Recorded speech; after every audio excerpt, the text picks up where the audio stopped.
আসসালামু আলাইকুম রহমতুল্লাহ বরকাত। আজ 3 মে 2026 ইংরেজি। এখন বাজে সন্ধ্যা 6:41। আজকে আসলে সন্ধ্যা 6:41 হওয়ার কথা ছিল না।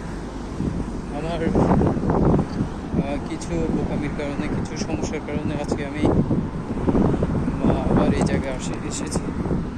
তো এই জায়গায় আসলে আমাকে আসতে হতো, কিন্তু আমি জানতাম না কেন আমাকে আসতে হবে। আর আজকে আমি একটা অন্যরকম গল্প নিয়ে এসেছি, অন্যরকম একটা আজকে এক্সপিরিয়েন্স হয়েছিল। আজকে আমি যখন তো 29 তারিখ আমার টেস্টের জন্য আমাকে যখন ফোন করা হয়, আমি ডেটার টাইম সব কিছু ঠিকঠাকভাবে বলেছিলাম, মনে রেখেছিলাম। কিন্তু আমাকে কোথায় দিবে, কোথায় কী করবে, কোন জায়গায় টেস্টটা দিবে, এগুলার মেসেজ আমি চেক করে দেখিনি। তো এই চেক করে না দেখাটা আসলে আমার অনেক বড় নির্বুদ্ধিতার একটা প্রমাণ হয়ে গিয়েছে, কাজ হয়ে গিয়েছে। তো আমি যখন ওইখানে করেছিলাম, যাওয়ার জন্য চেষ্টা করছিলাম, আজকে সকালে আমি এখানকার যাইনি, বাস ড্রাইভার আছে, ওনাকে ফোন দিয়েছিলাম। তো উনি বলেছিলেন যে কি রবিবারে নাকি ওদের ট্রান্সপোর্ট অফ থাকে। তো এখন আমি কি করব? আমি 2টা বাজে যখন আমার ডিউটি শেষ হয়, আমি তাড়াতাড়ি ফ্রেশ হয়ে আমি বাস স্টপেজে গিয়েছিলাম বাস ধরার জন্য। কিন্তু সেখানে গিয়ে দেখেছি কি এখানে বাসগুলো অনেক দেরিতে আসা যাওয়া করছে। তো সেটা আসলে আর চিন্তা না করে ট্যাক্সি ভাড়া করে এসে যায়। ওটাও কত 43 টাকার মতো আমার খরচ যায়। আমি এরপরে স্যাটিসফাই ছিলাম যে লাস্ট একটা আছে, টেস্ট আছে, সেটা পাশ হয়ে গেলে তার সমস্যা নেই। তো এখন এটা চিন্তা করে এসেছিলাম। তো টেস্ট দেওয়ার সময় যখন আমি আমার নাম আর টাইমিংটা বলেছিলাম, ওরা খুঁজে পাচ্ছিল না। লাস্টে বললো যে কি তোমাকে তো বাবা এখানে না, তোমাকে তো অন্য জায়গায়, এখানে তো আমরা তো পাচ্ছি না, তোমাকে তো ওই জায়গায় যেতে হবে, কারণ তোমার মেসেজে ওই জায়গার নাম লেখা আছে। তো আমি সাথে আকাশ ভেঙে পড়লাম আমার মাথার উপর। আমি চিন্তা করছি কী করবো।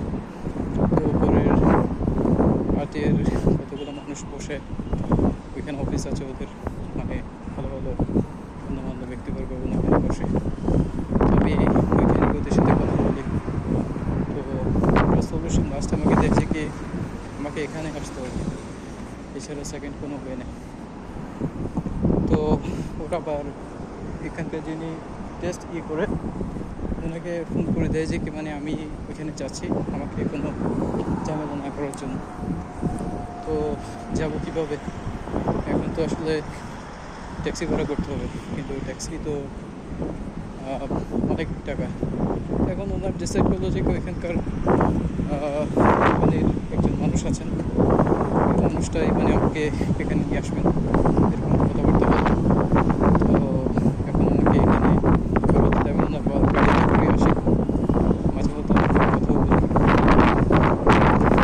শুনতে আসলাম, শেষ পর্যন্ত আসলাম। তো এখন নিয়ে আমার কাছ থেকে করলো যে কি ভাড়া চাইলো যে কি 70 টাকা। না করিনি, আমি এমনিতে প্রাথমিকভাবে ব্যাকিং করেছিলাম না দেওয়ার জন্য, কিন্তু ওনার জিজ্ঞাসা দিয়ে ফেলো।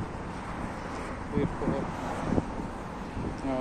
যখন এখানে রুমে যাই, তো আমি প্রথমে আসলে এখানে একটু কিছু নির্বুদ্ধিতে আমি কাজ করেছিলাম, কারণ আমি ঢোকার পর আমি জেনে ওনার সাথে আমি তেমন একটা কথা বলিনি। উনি আমাকে জাস্ট কন্ট্রাক্টটা জিজ্ঞেস করলেন, আমাকে বসতে বলে আমি বসে থাকি। তো আধা ঘন্টা কেটে যায়। তো এরপর উনি আমাকে আবার জিজ্ঞেস করছে কি আমার টাইমিং কয়টা বাজে। আমি আমার টাইমিংটা বলি, বলেছি কি তুমি তো অলরেডি অ্যাবসেন্ট, তোমাকে আসলে পড়তে পারবো না, আমি এটা সেটা অনেক কিছু বলি। আসলে তখন আমি বুঝতে পারছিলাম না কী করবো। তো যখন আরও মানুষ যখন ওর থেকে চলে যায়, যখন একটু হালকা হয়ে যায়, তখন আমি ওনার সাথে কথা বলছি আমি আসলে জায়গা থেকে এসেছিলাম, ওনারা আমাকে এখানে পাঠিয়েছিল। উনি আমাকে বলছে যে তুমি ওইখান থেকে এসেছো, তুমি আমাকে বলুন কেন, এটাকে বলা দরকার ছিল না করবো, এটাই সেটা বলে আমাকে রাস্তায় করতে দেয়, যেতে দেয়। তো আমিও এখানে এসে টেস্টটা দিলাম, এর সাথে আলহামদুলিল্লাহ পাস, কোনো সমস্যা ছাড়া। এরপর মানে এখন একটা বলার মতো একটা স্টোরি নিয়ে একটা মানে আমি বের হয়েছি আর কি। তো এইটাই হচ্ছে যে কি আমার আজকে ছোটো একটা ইনসিডেন্ট। আজকের আসলে ইনসিডেন্টটা এমন একটা অবস্থা হয়ে গিয়েছিলো যে কি আমি বুঝতে পারছিলাম না যে মানে আমি কী করবো। যে লাইফটা একদম নর্মাল সব কিছু ছকে বাঁধা, সব কিছু আজকে মানে বলতে একদম ছকের বাইরে। এরপর আলহামদুলিল্লাহ সব কিছুর জন্য সদস্যতা গেল। আমার এটা আমি দিয়ে দিয়েছিলাম, আমি ছোটো বলছিলাম থেকে যখন এখানে আর আমি দিয়ে দিয়েছিলাম সমস্যা নেই আর কি। আর 400 টাকা হারিয়ে সেন্ট পয়েন্ট নাকি 293 দেন।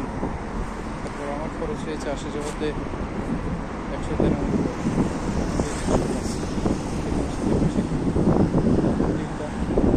পাশ করে হয়েছে। তবে আরেকটা বিষয় আমার এসেছিল যে পাশ করবো কিনা এরকম আমার একটু টেনশন ছিল। আলহামদুলিল্লাহ পাশ করে উঠেছি। তো এখন বলার মতো একটা স্টোরি নিয়ে